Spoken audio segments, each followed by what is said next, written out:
Bonjour à tous, nous voici revenus à Beaurain dans notre parcelle colza pour aborder les prochaines thématiques. Ce que je vais aborder comme thème maintenant, c'est la résistance au FOMA. Le FOMA est une maladie qui peut occasionner beaucoup de dégâts en colza, plusieurs centaines de kilos à l'hectare. Heureusement, les solutions pour l'agriculteur sont relativement simples. Il suffit qu'il utilise le bras génétique des variétés proposées. Alors le FOMA est une maladie qui peut apparaître en automne déjà sous forme de taches brunâtres avec un halo gris cendreux et des petits points bruns au centre. À la sortie de l'hiver, à la reprise du colza, la maladie va s'étendre au niveau du collet. Le collet va dessécher, la plante va mourir et donc ça va engendrer des pertes importantes.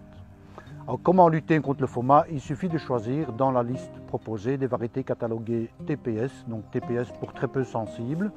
Et cette maladie est organisée de deux façons différentes. Soit la résistance repose sur un gène très fort, on parle d'une résistance spécifique.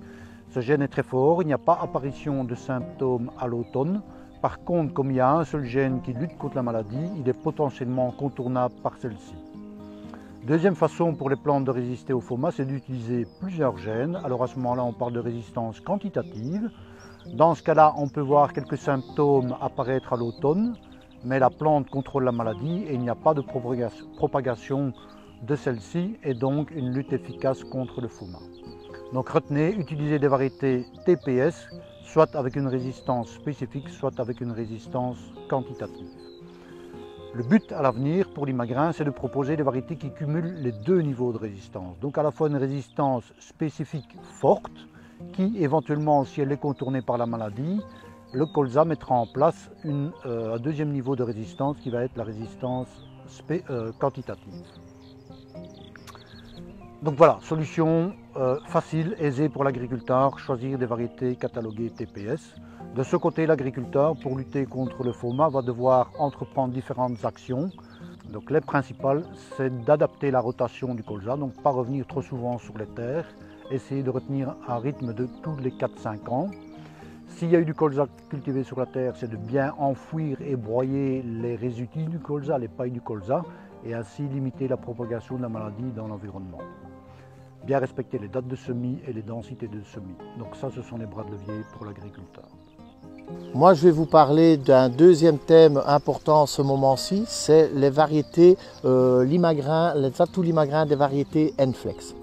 Alors, la fumure azotée au niveau du colza est un des points importants au niveau des coûts de la culture.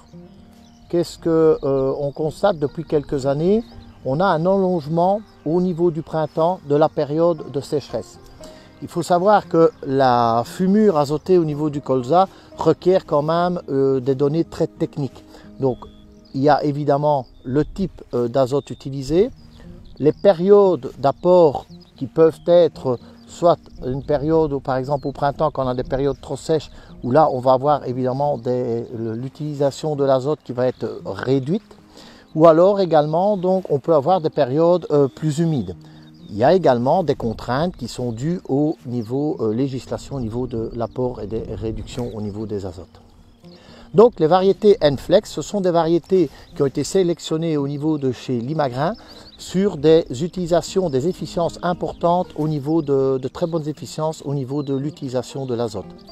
Donc ces variétés-là vont permettre différents avantages, c'est-à-dire qu'elles vont utiliser l'azote disponible au moment prédit pour avoir un rendement optimum.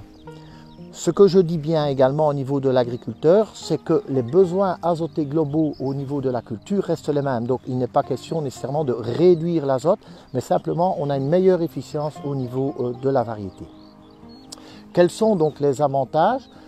On va avoir un rendement beaucoup plus régulier, on va maximiser le rendement, qu'on soit en condition optimum ou non optimum au niveau de l'apport azoté. On a également une réduction des pertes au niveau de l'azote et donc on a une maximisation au niveau de la marge importante. Voici un petit schéma que vous allez voir sur le côté de la DIA qui vous explique un peu, qui vous montre donc au niveau des résultats et au niveau de typicité des variétés N-Flex, dites N-Flex. Vous voyez, cette courbe rouge en pointillé représente les moyennes des rendements au niveau des variétés N-Flex et on voit bien qu'en situation non optimum au niveau de l'azote, les rendements sont nettement supérieurs aux variétés non N-Flex. Par contre, lorsqu'on a un azote, des conditions optimum au niveau de l'azote, on est sur des rendements qui sont relativement équivalents. Donc on voit vraiment cette différence au niveau des variétés dites N-Flex.